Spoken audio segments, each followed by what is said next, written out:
Hey everyone, today we're exploring another chilling and disturbing case. If you'd like to support the channel, don't forget to hit that subscribe button and stay engaged.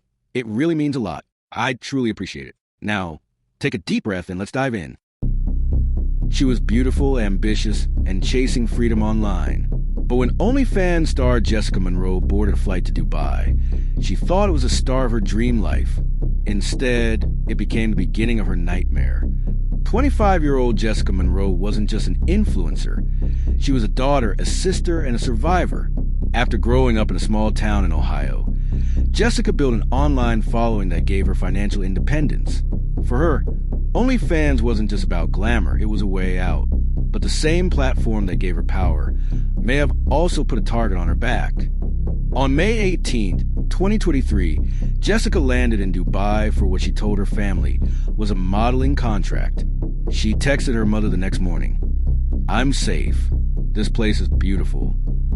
It was the last message she ever sent. Days later, Jessica's accounts went dark. Calls rang unanswered, and her hotel reported that she checked out suddenly without returning for her belongings. When police in Dubai dismissed Jessica as another influencer gone quiet, her mother, Karen, took matters into her own hands. Karen flew across the world to retrace her daughter's final movements. What she uncovered was far darker than a single missing person. A network, a pipeline of young women being lured with promises of fame, then trapped in a cycle of abuse and disappearance. Hidden in an abandoned villa on the outskirts of the city, investigators found multiple passports belonging to missing women. Among them, Jessica's. The villa was linked to a wealthy businessman with ties to both politicians and religious leaders. Even more disturbing, records pointed to an American fugitive, a former corrections officer wanted in Florida for fraud, now operating in Dubai as a so-called business consultant. Was he the one who lured Jessica overseas? Was he the spider at the center of this web? But just as Karen thought she was closing on the truth, something happened. She received a message. No name, no number, just 5 words. Stop searching. She's not yours. Who sent that text? Was Jessica alive? And how deep does this trafficking network go? This story is far from over. We uncovered the disappearance of OnlyFans star Jessica Monroe and her mother's discovery of a hidden trafficking network operating in Dubai. But the closer Karen came to the truth, the more dangerous things became. By now, it was clear Jessica hadn't simply run away. Her passport had been found among dozens of others in an abandoned villa. But with no body, no eyewitnesses, and no official help, the nightmare only deepened. And then came a message. Stop searching. She's not yours. Was Jessica still alive, or was someone playing a cruel psychological game? When Karen presented her evidence to Dubai police, she expected action. Instead, she was warned. Officers told her to go home and let it go. Her hotel room was searched. Her phone mysteriously wiped. The deeper she dug, the more resistance she faced. Journalists who agreed to meet her backed out at the last second. And whispers began to surface, suggesting powerful men, businessmen, politicians, even religious leaders, were protecting this trafficking ring. At the center was a name Karen couldn't escape, Daniel Rourke, a former U.S. corrections officer wanted in Florida for financial crimes. He had reinvented himself in Dubai as a security consultant, but insiders described him as the enforcer for trafficking network, the one who ensured the women never got out alive. Was Rourke behind Jessica's disappearance? Or was he just another pawn in a much larger game, one driven by greed, lust, and international corruption? Then, a breakthrough. A contact slipped Karen a flash drive. On it were photographs, young women in captivity, bruised and terrified. Among them, blurred but unmistakable, was Jessica. It was the proof Karen had prayed for, and the evidence that could expose the network. But with proof came danger. The next day, Karen boarded a taxi to meet her contact again, but she never made it. Her phone went offline. Her belongings were found abandoned in her hotel room. And just like Jessica, Karen vanished. 2 women, a mother and daughter, both missing, both tied to the same network. The question now isn't just what happened to Jessica. It's who silenced Karen Monroe. we learned that Jessica's mother, Karen, had found proof her daughter was alive, only to vanish herself the very next day. 2 women, both missing, both tied to the same trafficking ring. But what investigators uncovered next would expose a betrayal so deep it shook everything Karen believed about her own family. Jessica Monroe, missing influencer. Karen Monroe, missing mother turned investigator. By this point, international journalists were digging into the case, but their findings didn't just point to Dubai's underground. They pointed back home. A financial trail connected Dubai to Ohio, Jessica's hometown. Bank records showed large wire transfers routed through shell companies in Florida, one of them registered under a familiar name, Mark Monroe, Jessica's stepfather. On paper, Mark was a retired contractor, but investigators discovered he'd been quietly funneling money into accounts tied to Daniel Rourke, the ex-corrections officer suspected of running the trafficking operation in Dubai. Why would Jessica's own stepfather be financially connected to the man who may have kidnapped her? The answer was greed. Police uncovered that Mark had secretly taken out a $1 million life insurance policy on Jessica, naming himself as beneficiary. The policy had been filed just 3 months before Jessica's disappearance. This wasn't a random abduction. This was a betrayal. A daughter sold out by the man who was supposed to protect her. And Karen? Her investigation may have led her too close to the truth and into the same trap. But there was one more twist. Investigators reviewing the flash drive Karen had been given found not just photos, but audio, secret recordings. On one of them, a familiar voice could be heard. Calm, cold, distinct. It wasn't Daniel Rourke. It wasn't Khalid. It was Mark Monroe, Jessica's stepfather. The betrayal was now undeniable. But what investigators didn't know was whether Mark had acted alone, because buried in those same files was evidence pointing to a second American, someone much closer to Jessica than anyone imagined. Was it a business partner, a family friend, or someone inside law enforcement? Jessica Monroe, missing for months, trapped in a human trafficking pipeline. Karen Monroe, her mother, who vanished while searching for the truth. 2 lives, 2 disappearances, and a trail of evidence pointing not only to a family betrayal, but to an international conspiracy. The secret flash drive Karen obtained was the key. Hidden inside its encrypted folders were photos, recordings, and financial records.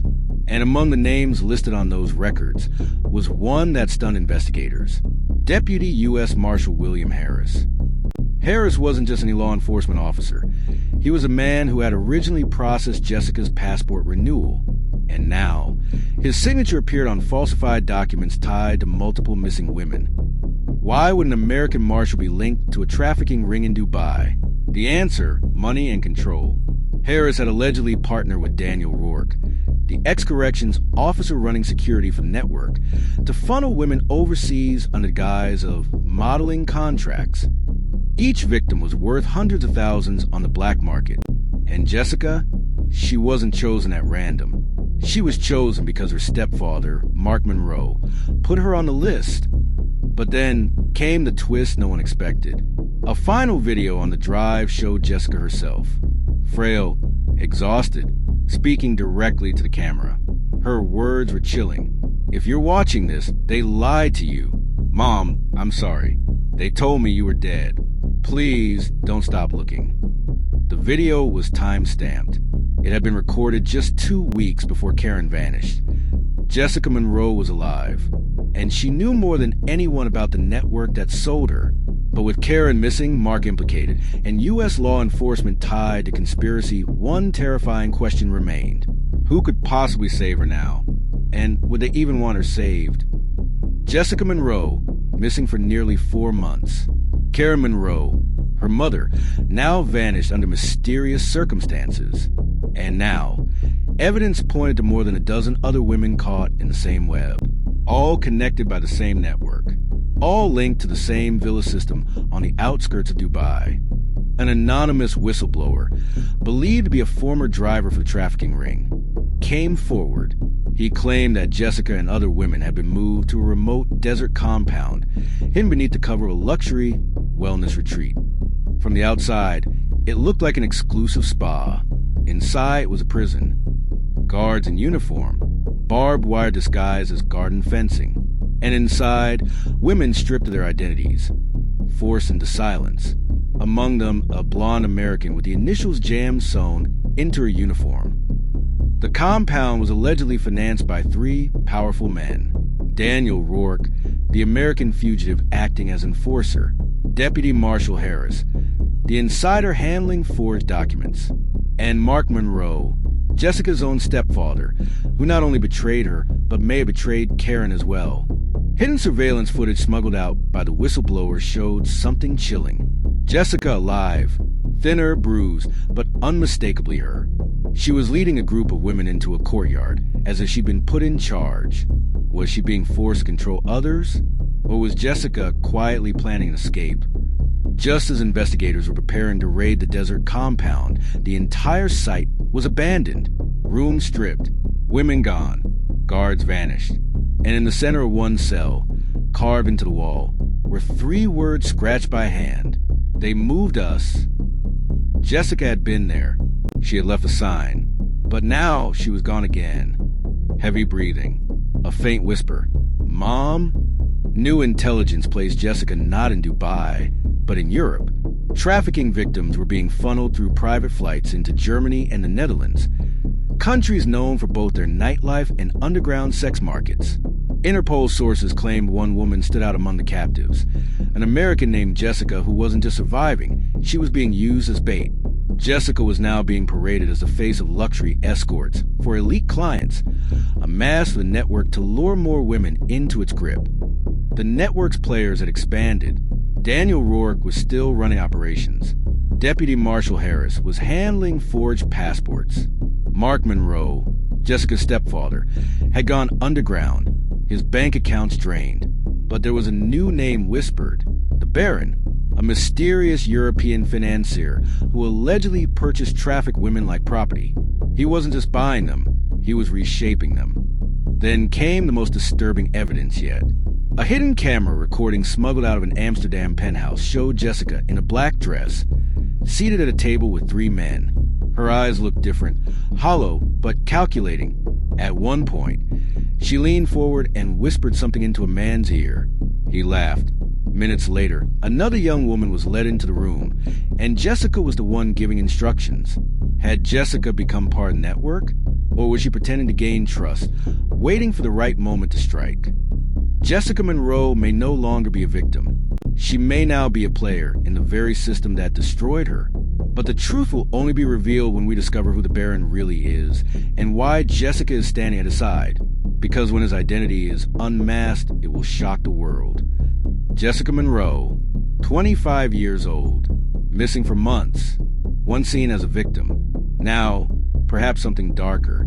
And if she truly was working alongside the Baron, the question was, did she have a choice? Interpol tracked the Baron's movements across Germany, the Netherlands, and Switzerland. He controlled a vast empire of shell companies, luxury clubs, private security firms, offshore accounts. But the shocking twist wasn't just who he was. It was his connection to Jessica's family. The Baron wasn't a foreign oligarch. He wasn't a faceless billionaire. He was Pastor Richard Cole, the charismatic church leader from Jessica's hometown in Ohio. The same pastor who once counseled Karen through her divorce. The same man who baptized Jessica when she was 12. And the same man who, behind closed doors, had built a fortune off trafficking women under guise of religious missions. Pastor Cole, the Baron, used his position as a moral authority to prey on vulnerable families. He funneled young women overseas through fake scholarship and modeling programs, all while preaching purity from the pulpit. Jessica was never a random target. She was handpicked, a girl he'd known since childhood, a girl he knew could be sold, manipulated, and controlled. A leaked video from inside the Baron's Swiss estate showed Jessica walking at his side, silent but composed. But then, something strange. In the reflection of a glass door, Jessica could be seen slipping a tiny piece of paper into a waitress's hand. On it were 3 words, scribbled in panic. He killed her. Who was Jessica talking about? Did the Baron murder Karen Monroe to keep his secret safe? Or Was she referring to someone else entirely? And most terrifying of all, is Jessica sending a cry for help or setting a deadly trap? Jessica Monroe, the influencer who vanished in Dubai, now seen beside the Baron. Kara Monroe, her mother, who disappeared while hunting for her daughter. The world was asking one question: was Karen still alive? Swiss authorities, pressured by international media, raided one of the Baron's properties in Zurich. Inside a locked basement, they found traces of blood. DNA confirmed to belong to Kara Monroe, but no body, just blood, torn fabric from her blouse, and a ring that Jessica had given her years before. The evidence pointed directly at the Baron, but when investigators questioned Jessica, her response shocked everyone. She denied everything. She told them she hadn't seen her mother since leaving Ohio, and then she smiled. If the Baron did kill Karen, why would Jessica protect him? There are two possibilities. Jessica was brainwashed, conditioned to believe her mother was dead long before the raid. Or worse, Jessica was no longer just a victim. She was becoming an accomplice. Days later, new footage leaked from inside the Baron's estate. It showed Jessica leading a young woman down a hallway. The girl looked terrified, clutching a rosary. Jessica whispered something to her before handing her off to a guard. The girl's lips trembled as she repeated it back. "Obey him or you'll end up like her." Did Jessica just confirm that her mother was murdered? Or was she playing a deeper game, feeding the network's victims a code, a warning, a way to survive? One thing is clear. Jessica Monroe is no longer the same woman who boarded that flight to Dubai. And the next time we see her, it may not be as a prisoner. It may be as the Baron's heir. Jessica Monroe, once an innocent influencer, now seen walking into European mansions at the Baron's side. She was no longer just surviving the network. She was navigating it, commanding it. And the young women who looked to her for help? Some claimed she betrayed them. Others whispered she was secretly their only hope. Investigators uncovered that the Baron was grooming Jessica to succeed him. With law enforcement heat closing in, he needed a fresh face, young, American, charismatic. Someone who could blend in online, recruit through platforms like OnlyFans and Instagram, and appear untouchable. Jessica wasn't just a prisoner anymore. She was the future of the empire.